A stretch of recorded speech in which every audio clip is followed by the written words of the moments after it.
All right. I'm welcoming Dr. Robb Kelly here on the Fox Takes podcast. Want to introduce him here. He's the founder of the Robb Kelly Recovery Group. He is a world-renowned addiction consultant. He has a PhD from Southampton University, and he is in San Antonio, Texas. Is that all? Is that right, Dr. K? It is, but you missed Oxford University out as well. I have a PhD from Oxford University as well. That out there. Yeah. And what is that in?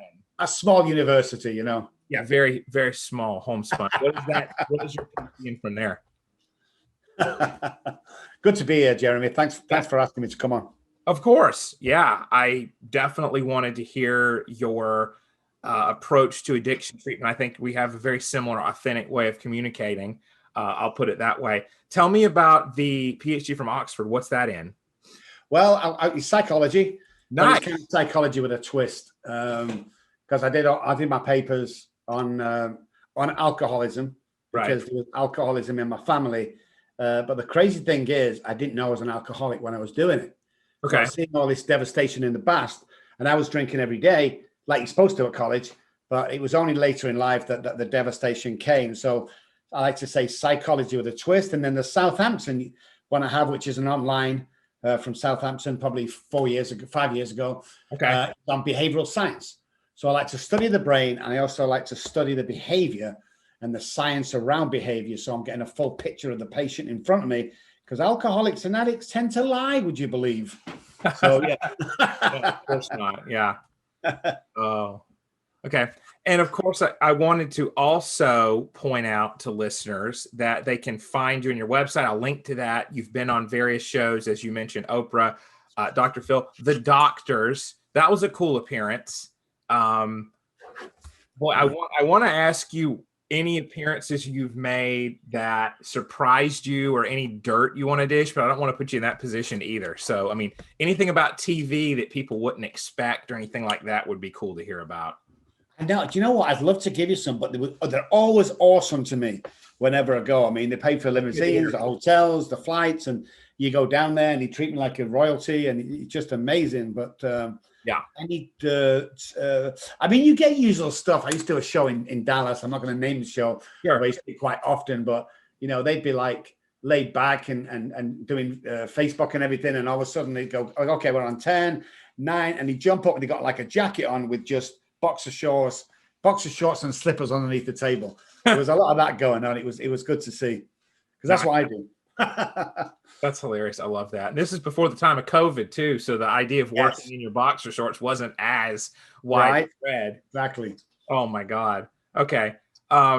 Yeah. So introductions here. You have a storied history here in a few ways. You definitely have a lot of credentials, but you wear kind of your big watershed moment on your sleeve, and you share it with people as a way to destigmatize. So I know you've told this story before, I'm sure countless times, but I'd actually like to hear what you were doing before before things really reached a crescendo point, because you talked about like having a really nice house and being a professional. What were you doing before?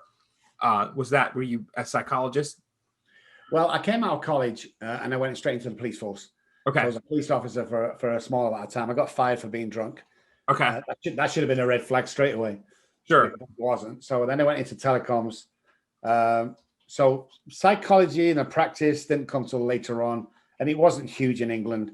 Okay. But, telecom, when they first started building the towers, it was first of all for the Army and Navy, but then obviously telecoms came up, mobile phones, and we started building there. So that's where my money came from in the early days, and kind of, you know, treating people, one or two people on the side. Okay. That's where the main money come from, was from telecommunications. Got it. Okay. Makes sense. So walk us through a little bit here as you're comfortable. Again, I wouldn't ask this, but your appearances, you're very open about it. I think that's really helpful for viewers and listeners. But what occurred that really jettisoned you down that path of addiction? What do you think were the triggers? Well, I know now, because I was born with the alcoholic brain. It's different for the brains. It's neural pathways embedded into the brain, and that's why you can trace alcoholics back, you know, or even drug addicts. You can trace them back in the family. They're always there. They might skip a generation, but they're always there. You Okay. can't just get up one day and drink yourself into becoming an alcoholic. People think you can't. Abuse, yeah. Heavy drinking, yeah, but not alcoholic. There's differently. So when Okay. you're an alcoholic, it's not about the alcohol. It's about all the traits and behaviors that we have as well. Bingo. So that's what you need to look at. So with my past trauma, before we go on now, so I want to kind of definition of this of trauma for me is with the addicted brain.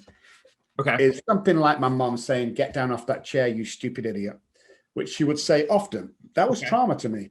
Mm-hmm. You know, there was no big plane crash. There was no divorce. It was just little things like that happened. So I was drinking at the age of 9. So there was a good start. The moment I took alcohol in my body, I knew I was going to be different to anybody else.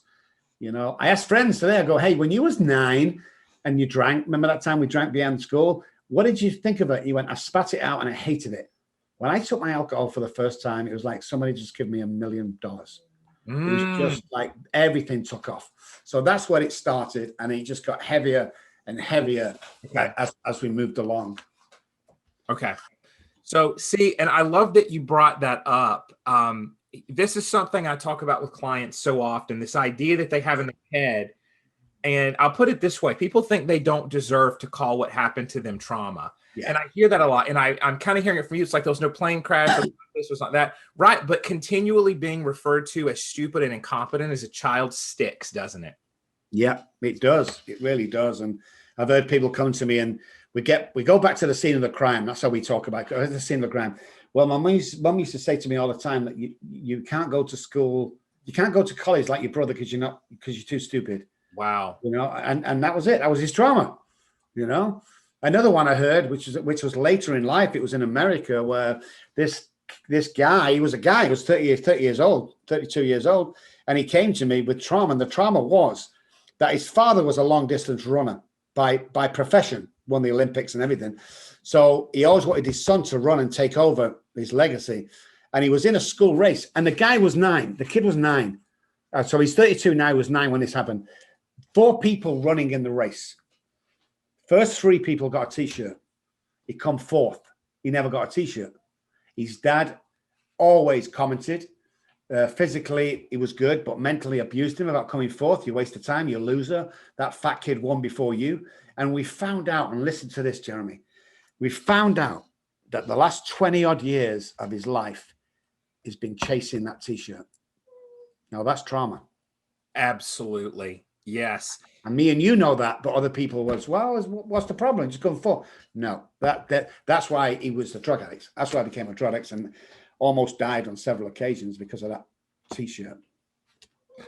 I mean, it's so emblematic, these milestones. Feeling like you somehow don't measure up to some milestone is a huge red flag that there's trauma there. And now people can, I mean, we could go down this rabbit hole for hours of what it looks like now online when kids are getting cyberbullied and told constantly to kill themselves by other kids. That's a big thing now. Yeah. And of course, you know, in some ways society now is easier than others. In some ways, I think it's harder and they're very difficult to parse. But it's really important for people to realize, I think, that the importance of these early events to addiction, because one of your quotes that I really liked from the doctor's episode that you did was, the problem is not our drinking, it's our thinking. And it's a catchy rhyme, but it also made me instantly know this guy gets trauma. He gets that the substance is the symptom, not the cause. So, absolutely. What are some things, now let's just open it up to whatever you want to talk about. But I really, if you want to put some kind of blinders on it, I want to hear, what are some really annoying misconceptions about addiction, or things that you see in culture, or things that you see in like pop psychology that really irk you, and contrasted with what you know works? Well, first of all, I wish he'd stop drinking for the sake of his kids. So they actually think that we have a choice when it comes to alcoholism. Okay. That annoys me, because that's not the case. The misunderstanding of brain science around any illnesses or conditions such as alcohol addiction, depression, is we're not just fighting a cause. We're not fighting something that we have a chance of winning. We're fighting something that's very misdiagnosed sometimes, even depression, and quick enough to be diagnosed as bipolar. 2 different illnesses. Look very, very similar. They look very similar indeed. So that also annoys me. and people that just, here's what happens. So where does depression come from? First of all, it's got a lot to do with your childhood, because when you grow up and start making friends, and if you get sad or depressed for any time, you isolate. When you isolate, you go back to your house.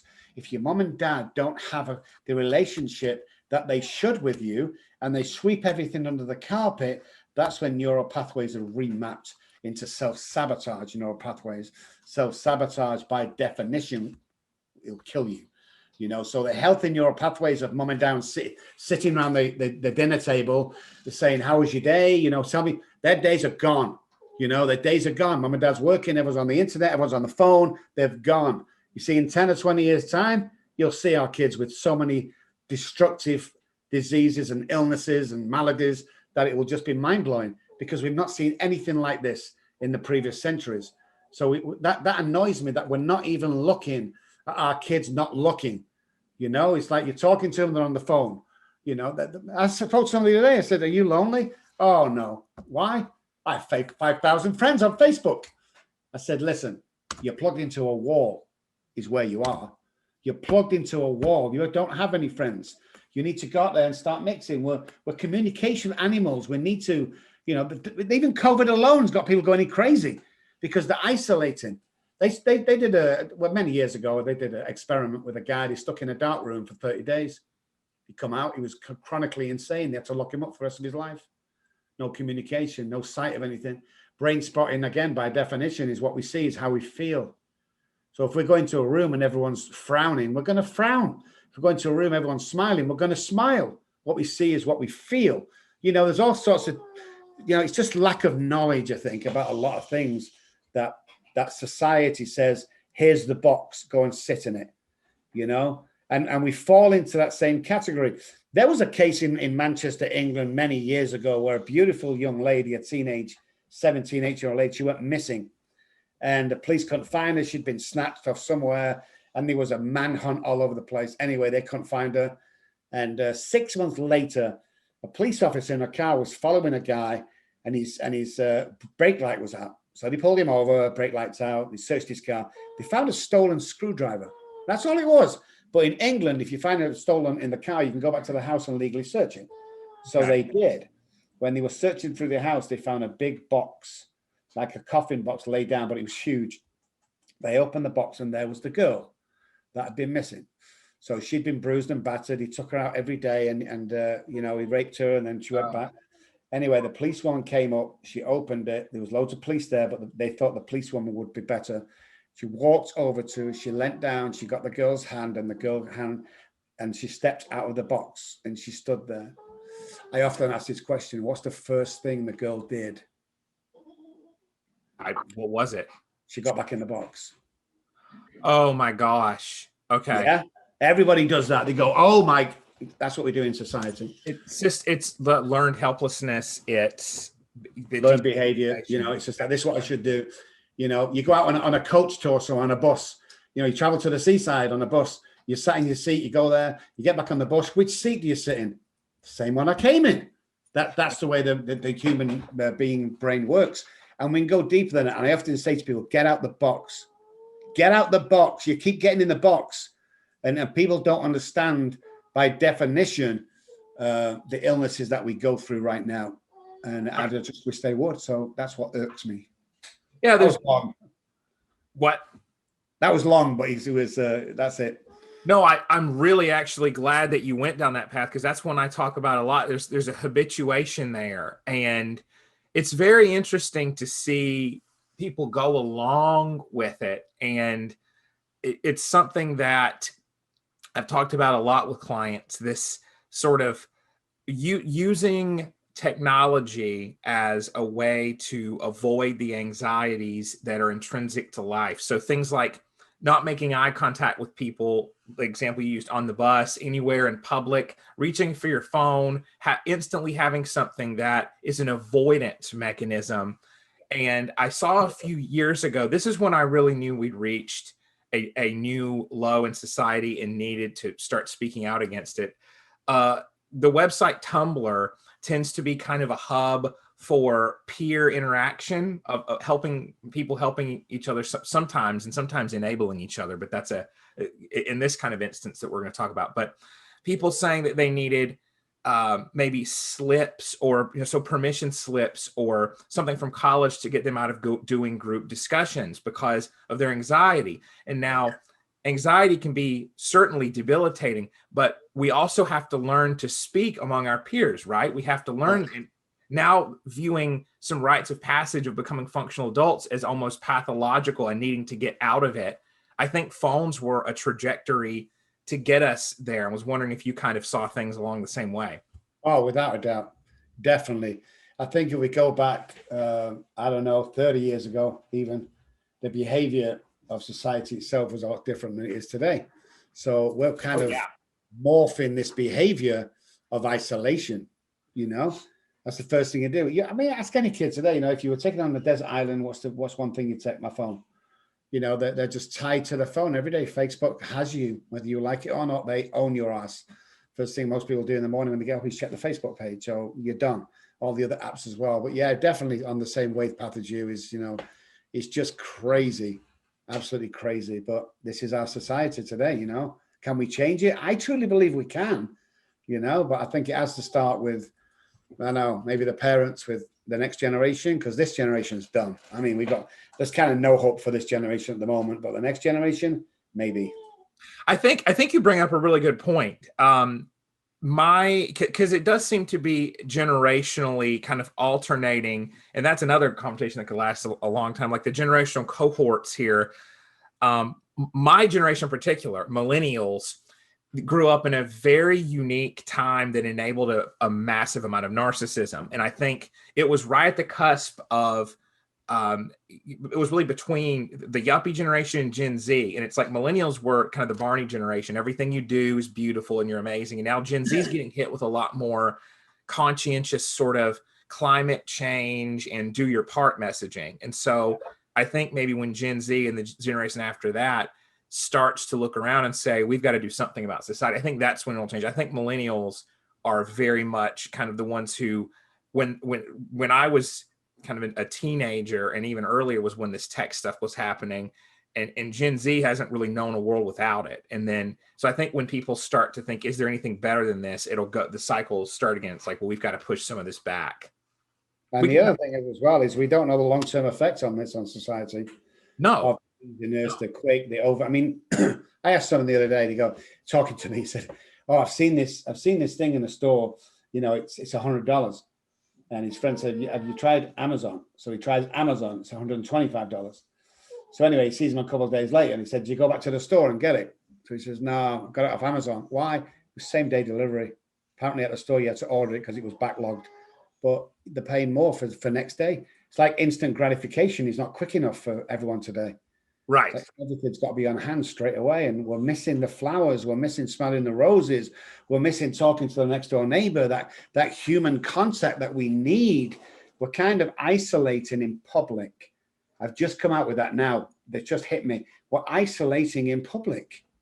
You know, it's like sometimes I go to major football games and soccer games, and I'm always looking around. I'm a people watcher with the psychology part and behavioral science. I'm always looking around. And I've lost count how many people I've seen at an important game and never took their eyes off the phone because they're texting their friends. Wow. Missed something great in front of them. Yeah. And they're telling the friends that are at the football game. And they're not at the football game themselves. How crazy is that?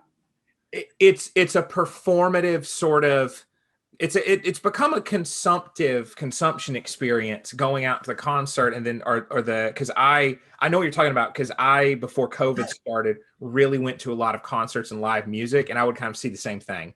You know, video recording the show, and I've done that before. Like you're in the moment and you want to capture this, but making it all about the signaling of your consumption for this event of I'm here, look at me, looking at this. I totally. Yes.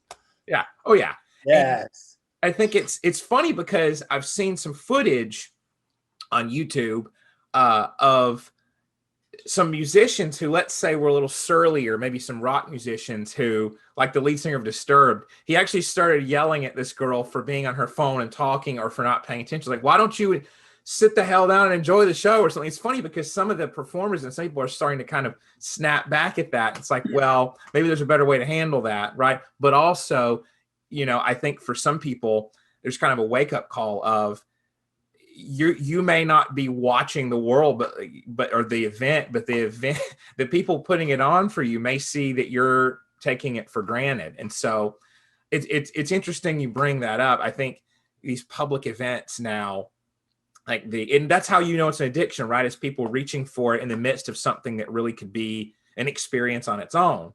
Yeah. Wow. When you were talking on the radio show, which I want to direct listeners to the fact that you host Talking Sober on 570 KLIF. You still, that's ongoing, right?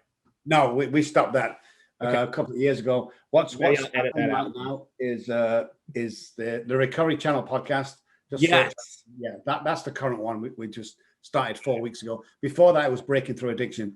Got it. Okay. Well, I saw a clip on your website when you were talking to Michael about people asking you. This is such a huge thing, because I dealt with this with clients where they were immersed in friend groups, like maybe in the music scene back in the big city in Denver where I was living before. Now I'm near the big city of Atlanta. But what doesn't change is people who are in certain communities having to explain to friends, I don't drink anymore. And you gave a really good answer for that. Maybe you could talk a little bit about how you handle when people ask you that, but it's such a huge thing, having to have boundaries about that. It is. And I think that's going to change as we move forward, because all the guys in sports and the major guys out there on TV, and sober's the new drunk. But yeah, I mean, I would personally say, I'm either in training, or I don't drink anymore, or right. I have an allergy. I have an allergy towards drinking. And people go, what does that mean? I said, well, you have an allergy towards cheese? They go, yeah, I do have an allergy towards cheese. What happens when you drink cheese? I get very ill. Oh, so when they eat cheese, they get well. That's the same thing with alcohol. When I drink alcohol, I get ill. It's not the fact that I'm going to cause trouble and end up in a blackout, but I get seriously ill and put myself and all sorts of people in danger. Right. And I remember somebody years ago walking up to me in a bar, and I'd been sober for a few years, and I wasn't in a great mood. I don't know why. And this guy kept coming over and, just have one drink. What's wrong before you go? Just have one drink. It's like, I don't drink anymore. And they were good friends, and he kept pestering. Anyway, he came up for the last time, and I was speaking with somebody, and he just kind of embarrassed me. For God's sake, are you a man or not? Just have one drink. And I turned around to him and I said, hey, give me a pint of fear. No. Give me a pint of anxiety. No, hang on a second. Give me a pint of me stabbing you to death in 20 minutes because I can't control what I'm doing in a blackout. And he walked away. And I thought it's the only way I could explain it to him. It's like, when I drink, that's what happens. I love people who come on and go, I drank and I had a blackout all night. Which a blackout, by the way, guys, in case you don't know, many people think they do. It's just going through a drunken period without even knowing about it. It doesn't mean you fall down unconscious. And they go, I had a blackout last night. I had a blackout for months. I'd end up in different countries when I drank. I mean, it was just all bets were off. Right. At least on a nice road. And one morning I woke up and my wife was sneering over me and said, there's 7 people at the front door want to see you. I smashed every car on the way down the road. I bounced off every car to either side of the road. I mean, that's the stuff I do. It's just right. Really incredible. So yeah, I tell them, I mean, it's great today because everyone knows who I am. I'm a public figure, but back in the day, it was really hard, really hard.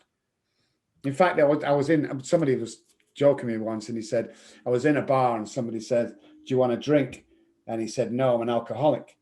And the guy said, what did you just say? And he said, oh, sorry, I'm a rapist.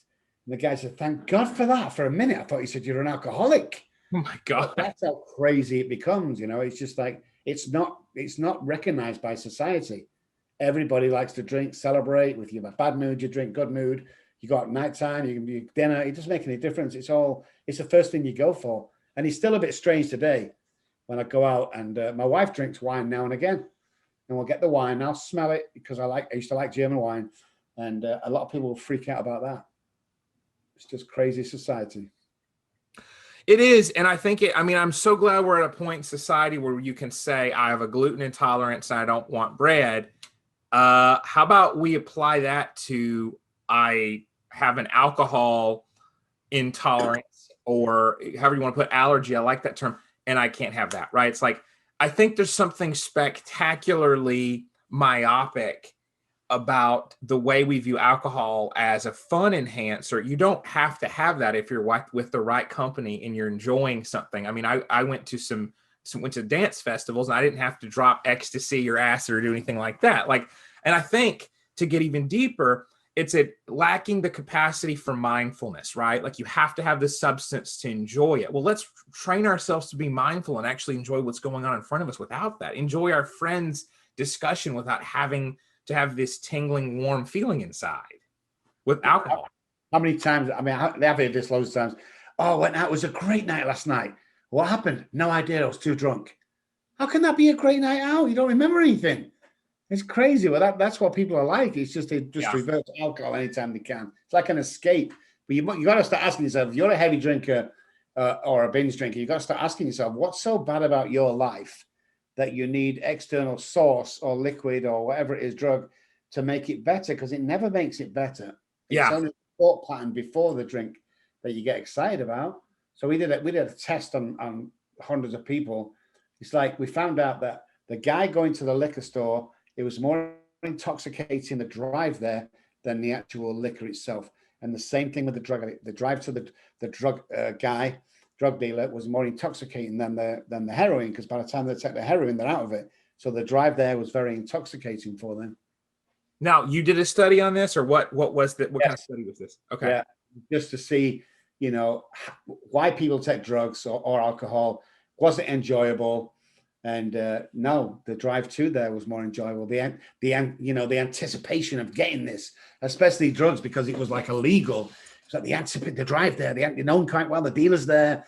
It's going to be awesome. It's like, I often tell a story about, I was outside a liquor store one morning. It was probably 5:30 in the morning. The guy opens at 6. It's snowing. It's about 4 below. I have a pair of flip-flops on, a pair of shorts, and a vest. That's all I have on. And I'm shaking, sweating with hot sweats. I'm sweating crazy. I'm going through DTs. And I was just dying. And he opened the door, and I went in, and he's not supposed to serve alcohol till 10, but he knows I need it. And he put the bottle on the counter. I'll give him the money, and I held the bottle, and I just changed instantly. Like, oh, hey, I was in a great mood because I knew I had it. I knew I had it. And I suddenly realized it's not the alcohol. It's the way I think about it. Hence, it's not the drinking problem. It's a thinking problem. Absolutely.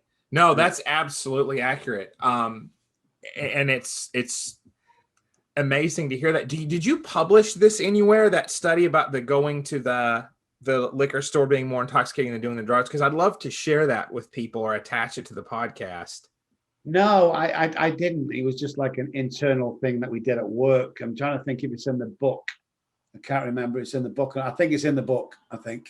Your book? Or yeah, I have a book out there. Yeah. We'll add that too. We'll put that in the pocket. No, that's absolutely something that people have to realize. Build a life that's worth living and that you don't want to escape. That's a great way, I think, to look at it. I think you nailed it on the head with the escapism that we're in. And I can't believe how... And the other thing as well. What? The other thing as well, Jeremy, is what I find is, if you're Sunday night, you've got that horrible feeling you got work next morning, you need a different job. If you're going on to that nagging wife who really depress you, you need a new wife. And people laugh when I say that. It's like, you get one shot of this, guys. It's going to go real quick. So why sit in misery? Why not make a life that worth? So me and Janet met about 6-7 years ago. We've been married for 5 years.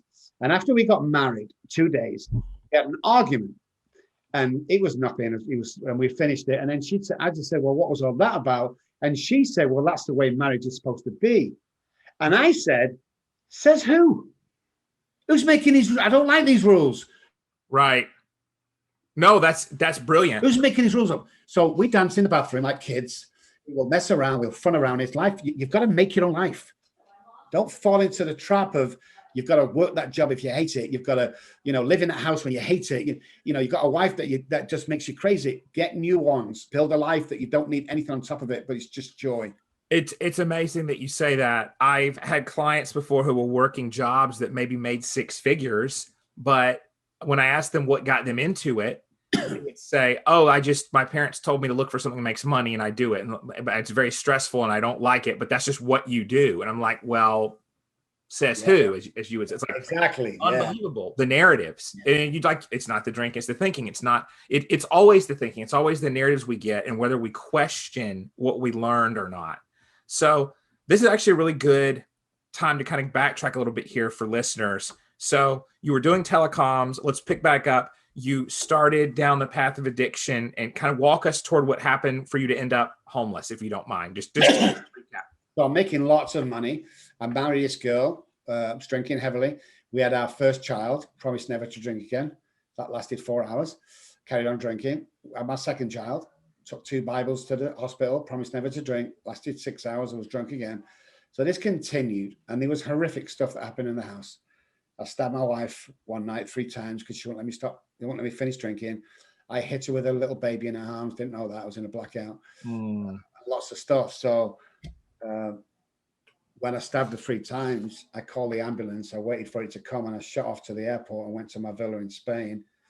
Came back 3 months later when she wouldn't press charges, and she's packed all the bags and said, "That's it."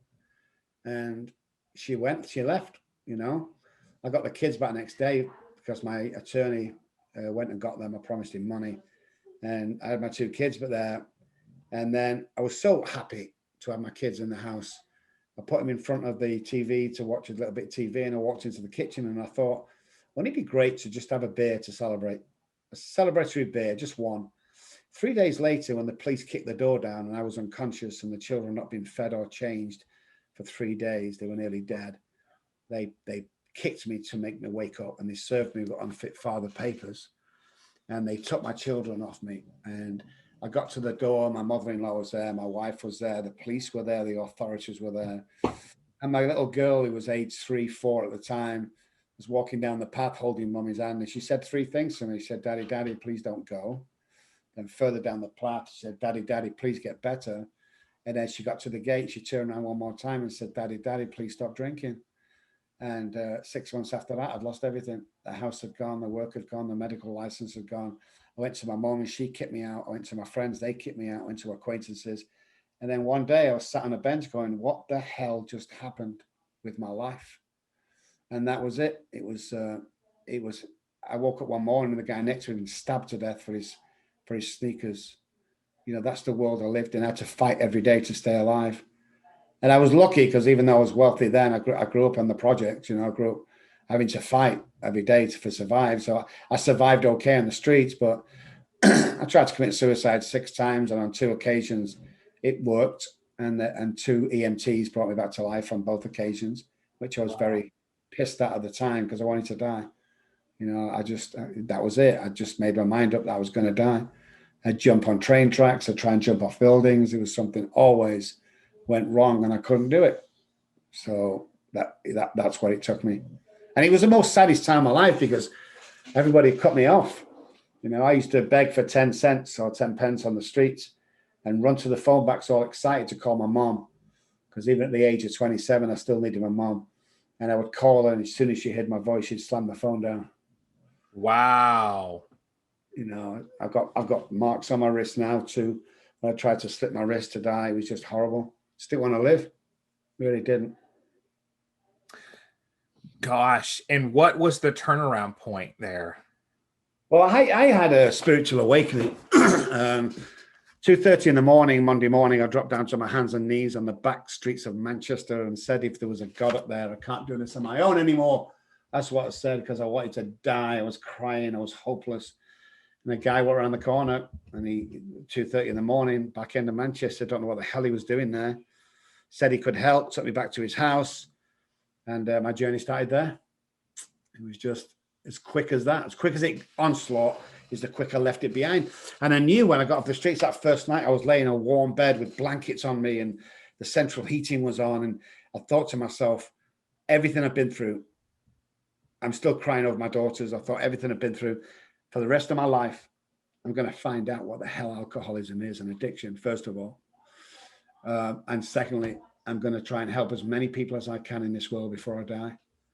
So 6,500 patients later, and research that's groundbreaking on the hypothalamus and the neural pathways, here I stand in San Antonio, you know, a self-made millionaire, a high-profile doctor, television guy with books out there going, I still want to work with the guy sat out there on the road because he can't stop drinking. So I'm always in the trenches trying to work. And we give out so much. We give $120,000 last year to one-parent families in recovery who have children, or people in recovery need a car, need a rent paying for a year, you know, just to give them that start. Because that's why I got off that guy. I got that start to start this crazy, amazing life that I have today. And even though it is amazing, I don't know if you're into cars, but I drive a Mercedes McLaren.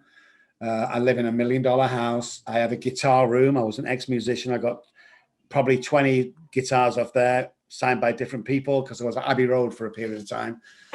So yeah, I lived great, but I always remember where I come from.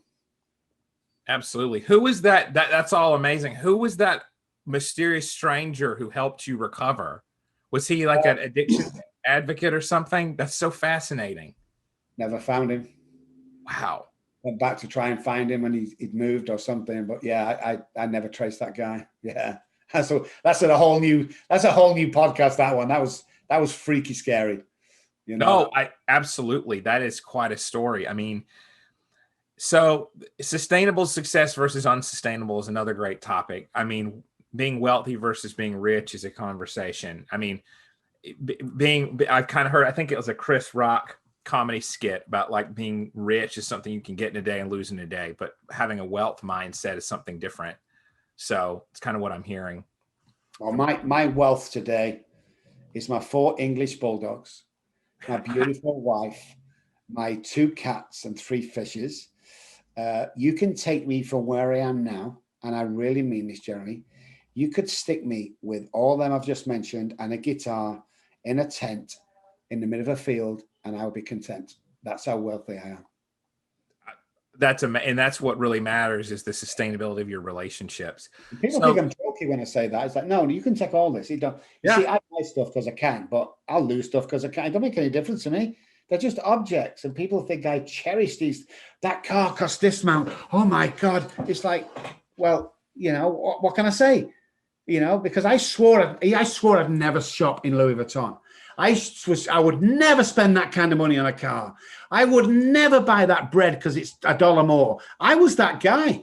But when you get what you get, then you automatically can, oh, well, when you look at Louis Vuitton, like 100 years later, you've still got a bag that's still good. So, you know, I'm not doing it for fashion. I'm doing it because it's awesome. And the car I drive, I call my friend up. She's over in Manchester.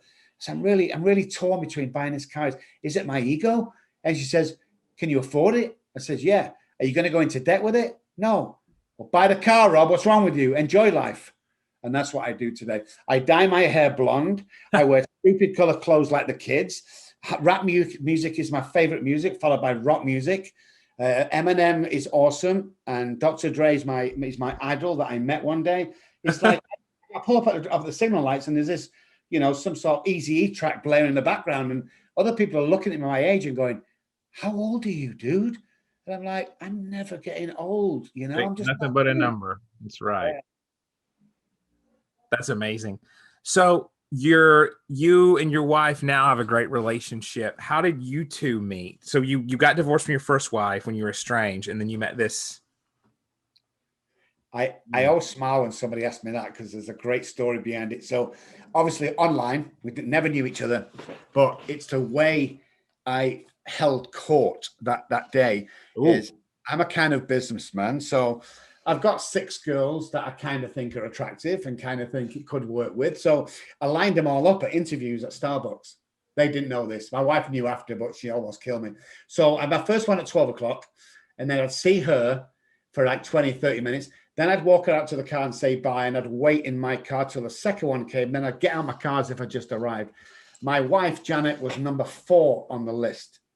So now I'm interviewing Janet. I'm like, hey, you know, have you got any kids? Blah, blah, blah. And halfway through, I just excused myself. I went to the bathroom and I called the other 2 girls and said, I found the girl I'm going to marry. Thank you for showing interest.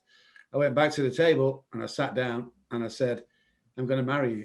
And she started laughing, And it's funny though, Jeremy, because we got married later on. But when she was going to church, and here's a freaky stuff. I don't know. I'm not into religion. I'm a spiritual guy, but I'm not into religion. But her pastor told her to write 6 things that she wanted in a man because she'd been divorced for 10 years. And so she wrote, must be English, must be a musician, but highly educated. And she wrote about 6 things down, and I'm every one of those. It was weird. Crazy how it happened. So yeah, we have a relationship like nothing else. That is very fascinating. My gosh. Was this on like Match or eHarmony or something? It was our time, over 50s. We're old, remember, Jeremy, not like you. We're old. It's like over 50s. That's where we met. But it's funny because that's who I am and where I go, and the public speaking and the TV. I get girls in the 20s, early 20s, trying to give me phone numbers, invite me back to hotel rooms. It's like, I'm at a stage of life now where, first of all, I know it's not me you want, it's the wealth. And secondly, there's nothing you got that my wife ain't got. So that's such a healthy attitude. And yeah, you definitely don't look your age. So that also helps, I'm sure. It's checks like, what? Checks in the mail. Oh yeah, no fine. I have to give a disclaimer. I'm not getting paid by Dr. Kelly.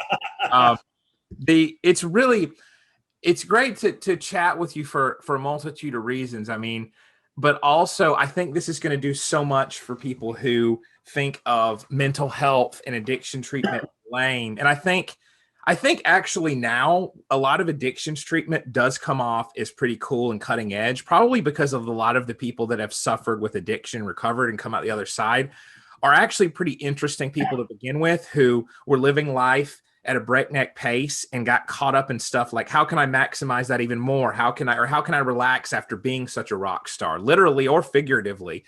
And I think we need to take that, we need to put that into the trauma world a little bit, because there's kind of this live, laugh, love, doily pillow, very quiet, hush tone, whisper type therapy that's really, and I refer to that affectionately, like the live, laugh, love therapy, but it's something I've seen a lot. And when I have seen clients are like, wow, I didn't expect someone who kind of was this passionate or like you, Jeremy. It's like, yeah, well, there's as many different therapists as there are clients. I mean, there's as many different styles of therapy as there are patients. Really, there's someone who's going to fit you. It's like a platonic relationship. It's not just one, but what we see a lot of is the stuff that tends to be very, very niche and fit kind of one personality style versus people who really want someone who's going to make them laugh and make them think and be a character, right? So I kind of relate to that. It's funny. I actually grew up, I saw Dr. Phil, and that was part of what got my interest going in psychology. So when I found out you had been on his show, I was like, well, that's a very cool little congruency there. Yeah. It was meant to be.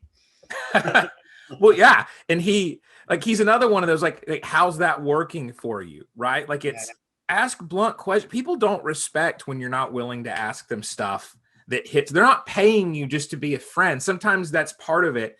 Well, that's unethical, that just be friend. That's a whole can of worms, actually. But people really want to know in a respectful way, like, how am I fucking up? And I think we also miss that now. There's a wonderful self-care revolution going on, but with addiction and with severe trauma, like, that's not enough. Yeah. I wonder if you've seen this and kind of rolled your eyes and been like, yeah, we'll see how long that lasts before a remission. There's so many things out there that they're just not reality. I mean, when I was suffering, I went to see a therapist, and he said, next time you want to drink alcohol, try taking a warm bath.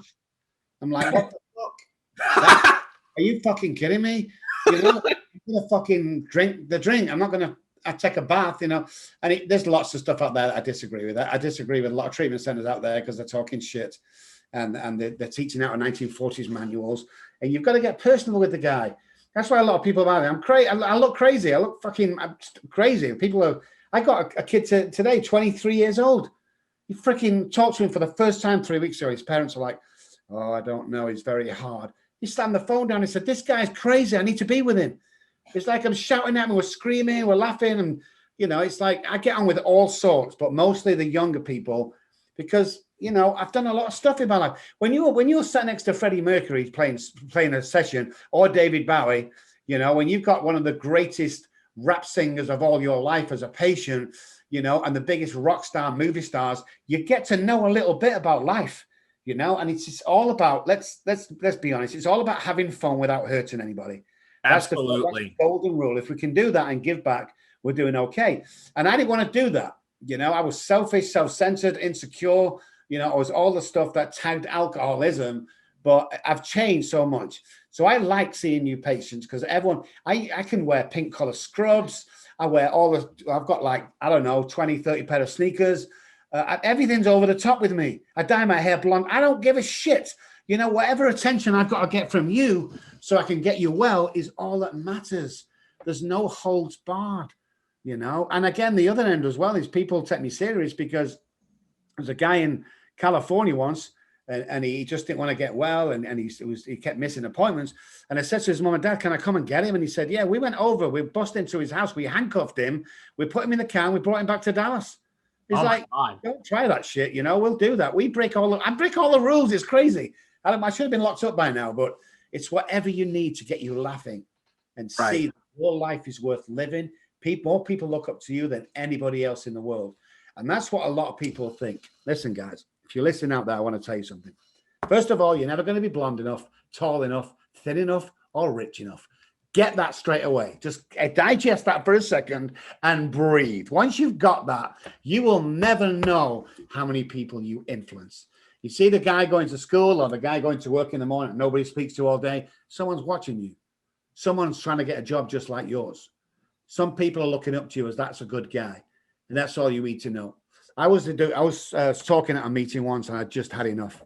It's like my home group meeting and I put the microphone down. I said, I'm done, guys. No one's taking any notice. Nobody thinks what I do. And I sat down at the back of the group and you could hear a pin drop. And this old guy at the back, he used to come in and clean. And he walked to the front of the stage and he picked the microphone up and he said, and this changed my life. He said, anybody in this room been affected by what Robb is about and his teachings? And let's say there was 200 people in the room, 10 people stood up. And I was just about to stand up and go, told you, it's a fucking waste of time. And he said, those people that are sat down, have you been affected by the people that have stood up? 20 more stood up. And he carried on doing that until the whole room was stood up. And he looked at me and said, never underestimate the influential or the influence you have on other people because you never know it. It's called the ripple effect. And he walked away and I've never forgot that. Never forgot it. That's absolutely amazing. Yeah, I think that is 100% accurate. People really have to be aware that what they do, and that goes negatively too. It's like getting someone addicted to something versus giving them some resources for where to go to get help. I mean, it's unbelievable how many great peer supporters there are out there. What got you from England to Texas? Wow. It's another crazy story. I came over for 2 weeks only. That's first of all, I want to get that out there. I had no intention of coming here. And one day I got a message from a church in Plano, just near Dallas, Texas. Big problem with their youth ministry on crack cocaine, very affluent area. So they asked me to come over for 2 weeks. So this was way before the internet was really popular. It was like you get emails and all that, but Facebook wasn't created, I don't think. Sure. And I organized to come over. They paid for my ticket to come over. I got 2 weeks worth of money, 2 weeks worth of clothes. And I stepped off the plane at DFW, Dallas Airport. And as soon as my feet hit American soil, something hit me going, you're never going home again. Now we got you here. And that was it. Never went home. Wow. Visited, but not lived. Yeah. Freaky. Yeah, but it sounds like you really did a lot of great work to help that community with the crack cocaine problem. Yeah, it was awesome. Absolutely awesome. Wow. Are there some peer-reviewed sort of empirical therapies that you really support for addiction versus some that and you don't have to get into ones you don't approve of if you don't want to throw shade, but stuff that you like versus don't, off the top of your head? Yeah, I mean, the bottom line is, and you just touched on it, Jeremy, is when you're suffering from depression or even bipolar, alcoholism, or addiction, do you really need a pill or do you need a friend? I mean, which Right. route? And I've just been on a podcast just before I came on here talking about giving amphetamines to our kids and pills to our kids at such an early age, and I think that, first of all, the understanding of what somebody's going through. So say somebody come to me who was suffering from anorexia. That's not my area. Will I take them on for the 10 grand a month I charge? No. Well, Rob, it's 10 grand a month. Just take her on and just work with her. No. Why would I do that? It's 10 grand. 10 grand to kill her? Because that's what I'll do. I have no knowledge. So I'm really favored of people who know their arena. I love experience, not in college. I don't think you can buy a lot of these at college. You need life experience. Like when I look at you straight away, you're the kind of guy I'd come and see. You've always got a smile on your face. You look amazing. You're full of life. I mean, I want to be you when I see you. And that's what I hope people look at me and say, wow, I want to be you when I see you, because, we can have a lot of influence over a lot of diseases without going for medication straight away. I've seen it, Jeremy, too many times. I'm not endorsing this. And this is just for me personally. I've seen many people come off medication with the right therapist. Because the pharmaceutical company runs this world. You've got to believe that. If they can't give you a pill, they're not interested in you. Oh, let me hit on that. No, first of all, thank you. And second of all, yeah, I mean, I think, and when you were on the doctors, I think they pointed out, they're like, they loved your scrubs, they loved your shoes. It's like, well, that's what we're living in 2020. And even since the year 2000, I think you gotta have some flavor to you and some excitement. And yeah, one of the things that we really have to realize is there are some disorders like schizophrenia and different chronic conditions. Yeah, medication may be a lifelong prospect. But when you look at depression and you look at for anyone out there, I've referenced this book a lot. You've probably heard of it too, but it's called Cracked: The Unhappy History of Psychiatry. Okay, I see you nodding. There's a great point in there, like that the length of depression was decided on as 2 weeks. Why? It was voted on. A bunch of dudes got in a room and voted the length of depression before you call it that. So when you hear something like that, it's like, okay, there's biochemical imbalances or things like that. However, a lot of language we use around depression and anxiety is very arbitrary, a lot of the diagnostic stuff. So you've got conditions that really probably require some lifelong medications. But when you look at depression, especially of a reactive kind, that's very situational, what's your environment doing to you? Are you sitting, as you've said, in a room? Are you isolated with other people? Are you, and this is another thing I've been hitting on Twitter lately, fragile narcissism being misdiagnosed as depression, and an utter implosion because of nothing but focus on the self being labeled as depression. Yeah.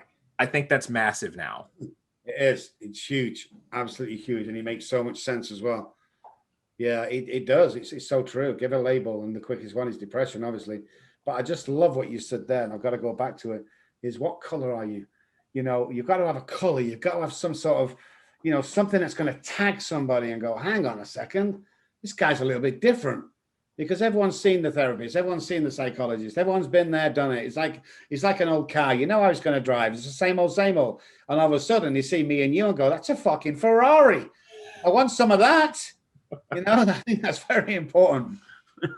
I think that, you got that right. Therapy doesn't have to suck. It doesn't have to be boring. And I got my start, I went through college, then went to grad school pretty quickly, got licensed as a therapist. And the biggest thing that opened my eyes was EMDR training, eye movement desensitization reprocessing, looking at trauma as watershed moments that encode these memories that get elicited by cue reminders in the environment, which people often engage in addictive behaviors or get addicted because they're avoiding those cue reminders. They want to blunt the impact that the environment has or whatever.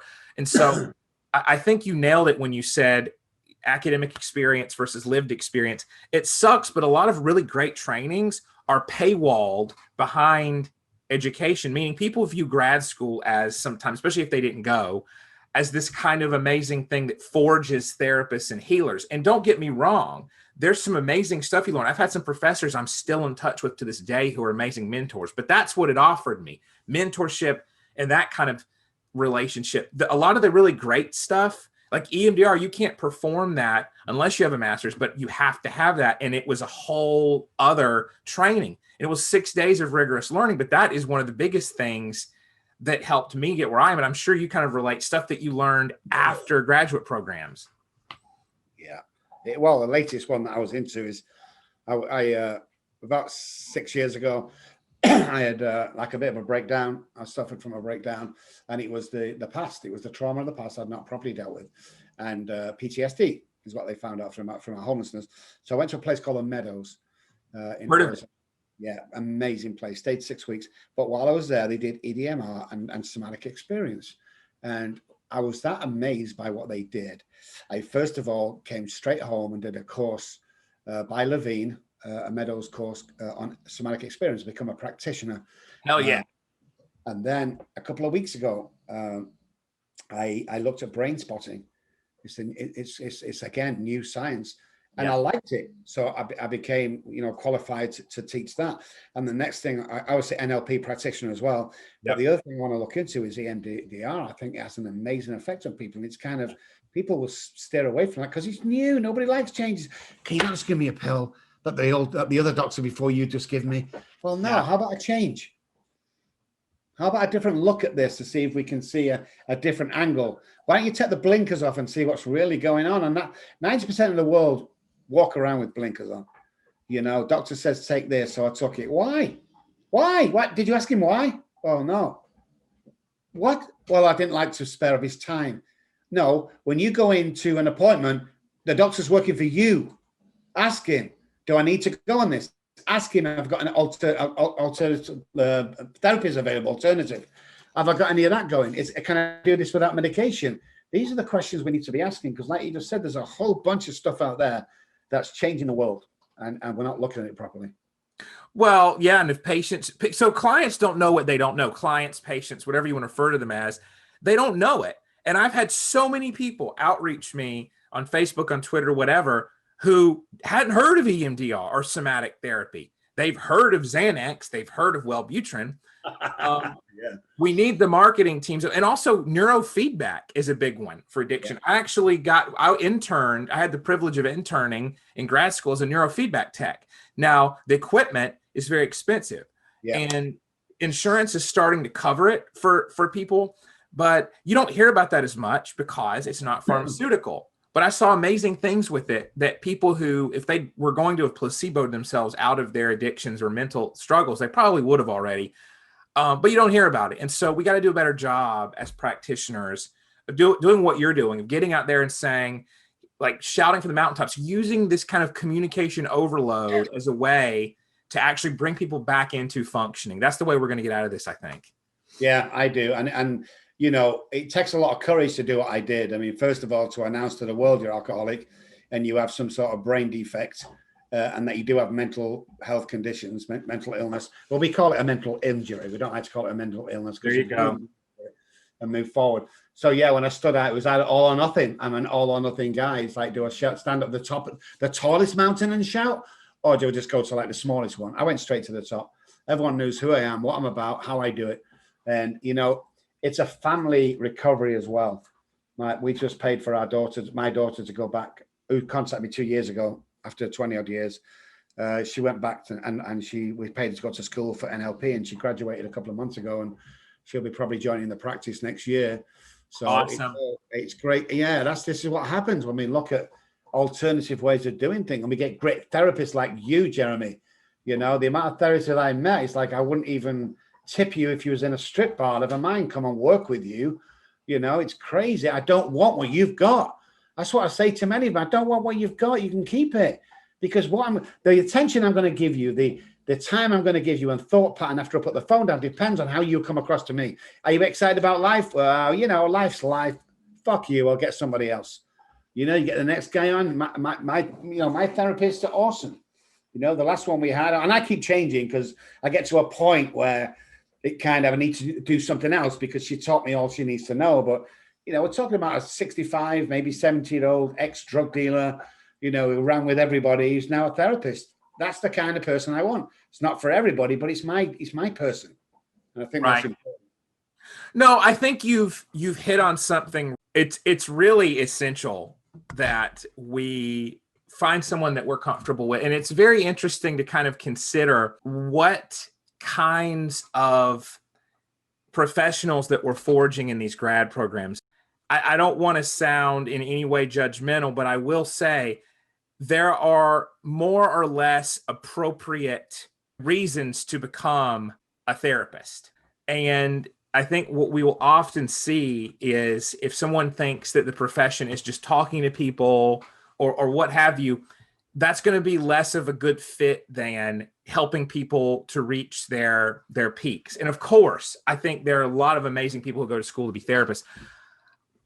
I also know there's a lot of people who are in school who aren't maybe ready to take that on, who haven't done their own work and aren't aware they haven't done their own work. Yes. And maybe it goes with any profession like this where you can go straight through as a younger person. I have a lot of empathy for it, but I had some classmates who immediately, like if you asked them what they were going to do, it would be like, oh, well, I'm going to go into private practice. It's like, good luck, as a 24-year-old who maybe middle-class American, it's like, what are you going to tell people as a therapist? What are you going to, and again, I was in that boat. I went to school young for that, but I knew like, I need to get trained in some good shit that's actually technically applicable. Because I'm not going to say, oh, I know a lot more than you to somebody in their 50s, 60s, whatever.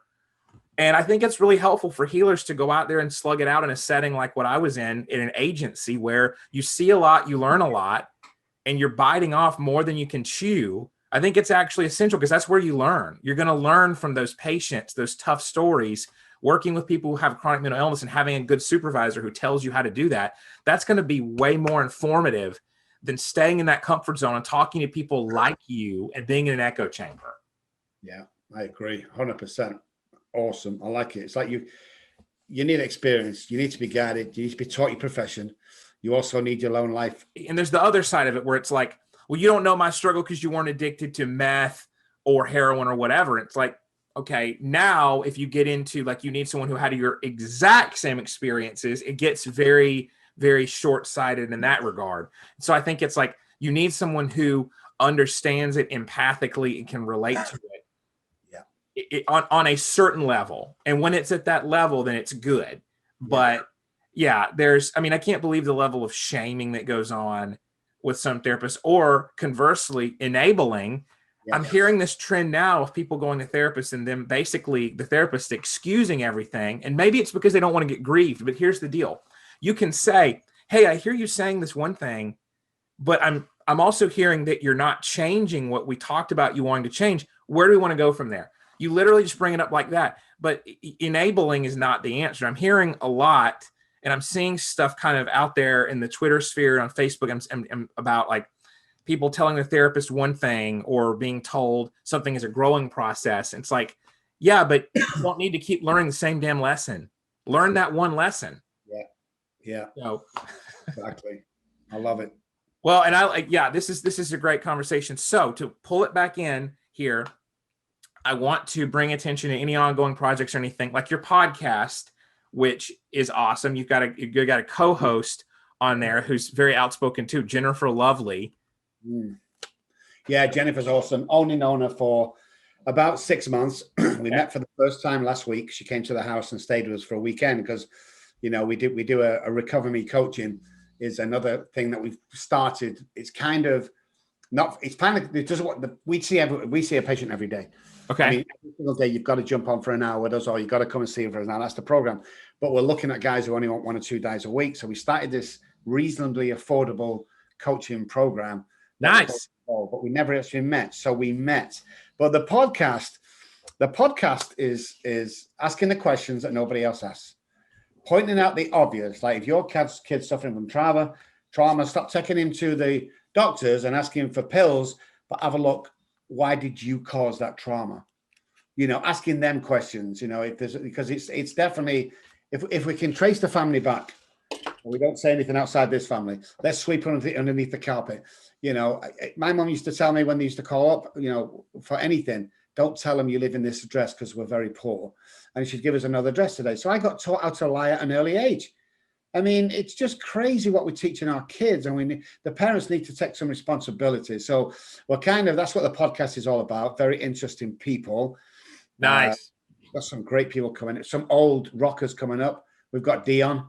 I don't remember Dion from the 60s.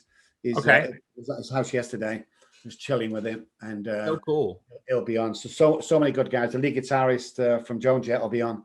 Whoa. Yeah, we've had some amazing guys coming on. So it's interesting. So we're excited about that. Really excited, and it's growing. It's like we want to be syndicated, so we give ourselves a year to do that. So by 2022, we will be on a syndicated show on Sirius.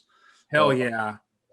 So when we set our minds to it, and this is another thing I teach, you know, mind, thought, and success is a bit like quantum physics. So quantum physics tells me that I can be on, let's say, a basketball court, 25 places at the same time.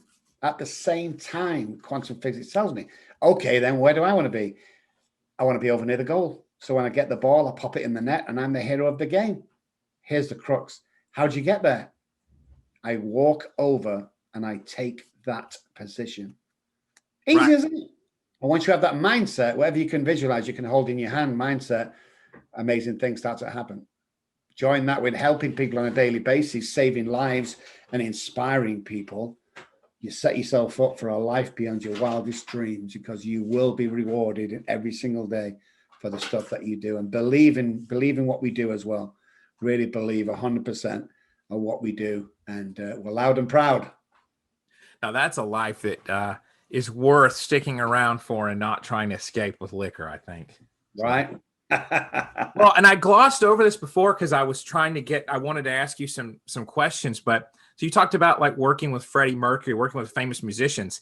That's amazing. Yeah. Those stories are. Yeah, it was back in the day when I was a younger boy. I was a session musician at Abbey Road. So they came to record, and then I did this. And then Freddie Mercury called a manager, who called an agent, who called the Abbey Road and said, I want that Robb Kelly guy. So I went in and we did some sessions there. And they later went on tour in my hometown and asked me to be third guitarist, you know, just sit in the wings in case anything goes wrong. And damn me, the rhythm guitarist that plays with him, Jimmy, he goes down with flu. Ooh. Second guy that comes on is not as fit as he should be, because you have to be fit to get on the stage, because it whaps your energy straight away with all these people. Yeah. So he couldn't play all the songs, and he has to come off for a breather. And the breather song was Radio Gaga, which I stepped on stage with Queen at Main Road in Manchester City's football ground, to play one song with him. It was awesome. And then David Bowie, and then Elton John, and a bunch of other guys. But yeah, it was fun. They were so great. Cool. Yeah. Jeez. So I want to point listeners to the fact that you got a somatic experiencing training from Peter Levine. That guy, his curriculum, if I had to recommend anything besides EMDR to people, that would be it. Because I would also recommend, I'm sure you know this book, The Body Keeps the Score by Bessel van der Kolk. I've had the privilege of watching webinars from him, all about how trauma is stored in the body. And in other words, it's not gobbledygook. It's these somatic reminders, certain physical states can trigger these memories, essentially. And just wonderful curriculums that people, again, aren't curricula that people aren't hearing about, because they're hearing a lot of stuff that is very fluffy, because that's kind of what sometimes rises to the top online with social media. But there's so much better out there that is just waiting, and that actually has some evidence behind it. So yeah, and Peter Levine, and I love that book, Body Keeps Score or Body Keeps Count. Yeah, I've read that. When you go there, they give you and say you need to read this. And the basis of what got me interested in somatic experiencing is they shown a deer running down the road on one of the things we're watching, the programs we're watching at there as part of a session. The deer gets hit by a truck. Doesn't injure him much. He just gets nudged by a truck. Mm-hmm. And the deer rolls over. And the first thing the deer does, he stands up and he shakes violently. Right. shaking violently to get rid of everything that it doesn't cause him future trauma. And that's the basis of Peter Levine's venture down that. And it's well underrated right now. And again, there's no money in recovery, so it's hard for him to get out there and do it, But yeah, unbelievable, absolutely unbelievable. Saved my life. That's amazing. Yes, So you firsthand experience, and I thought I saw on your site too that you do those interventions. Yeah, we do a lot of interventions, crazy stories about them. We had a lot of fun. Oh, I'm sure. A lot in the years, but yeah, they're always fun. If done properly, they're usually a success. But that's a whole different another 3 hours of them stories. It's crazy. I'm sure. Crazy. And yeah, that's amazing. I really, this flew by. Such a great conversation, hearing more of your story. Again, I know you've told it. I listened to it on other venues, but I really wanted my audience to be able to hear it and to see this trajectory of from rags to riches and kind of like then back to riches, but sustainable. I mean, I think that's so essential for people to hear who maybe feel like I'll never be free of addiction or it'll be looming. It's like, well, here's a way to look at it. And here's some tips for recovery. It's like, here's someone who actually faced it and completely smashed it. Yeah, absolutely. And listen, I want to plug my book real quick because there's a reason for it. Not for the selling. We don't get no money off that. It goes back into the communities. Please. All the proceeds, not the profits, the proceeds all go back. So I want to tell you why. So Daddy, please stop drinking. This is the last thing my daughter said to me. Mm-hmm. So we started to write the book. My wife put it all together. I just come out with spits and spats. Anyway, before it was published, my daughter came back in my life and I've dedicated it to her. And I don't think you'll see it with a green screen behind me now. So it's me and her on the cover, and it says, Daddy, please stop drinking. And what I want you to do, guys, is first of all, if you're interested in the book, find me on social media or put the Robb Kelly or whatever we need to put. If you want a copy of the book, guys, I've never done this before. I swear I've never done this before. Just for Jeremy's show, if you're listening or watching and you want a book, send me an email. I'll send you one signed free of charge. I'll even pay for the post and the mail. Just if you want a book and you want to be helpful and you think you'll get something from it, give Jeremy a shout or me a shout and we'll send you a free book through the mail. And it's really a good book. Amazing. Okay. Anything else you want to add here? I mean, I think that's a great place to. I've got a little thing just for the guys who are listening out there. Please. If you're sat there, guys, and and you don't think you're good enough, girls or guys, and you don't think you fit in and you don't think you're worthy, I want to apologize to you. Somebody put that there. That's not our normal state. Our normal state is to thrive and be successful and go on to live an amazing life. So my message to you is, come on, step out of the disease, whatever it is, into the solution. And I am going to put this out there as, if you want to contact me anytime, free of charge, please feel free. I'll be here. If I can help in any way, that'll be awesome. And it's just part of me giving back to the show. So, if you want any help, email me, won't cost you anything. Contact us, won't cost you anything. We're not going to sell you anything. We're not into that deal. We just want to be here for you and help people. So if you're struggling, guys, you know where we are. Come find us. Amazing. That's awesome. Thank you so much, Dr. Kelly. This has been so cool. Yeah, it has.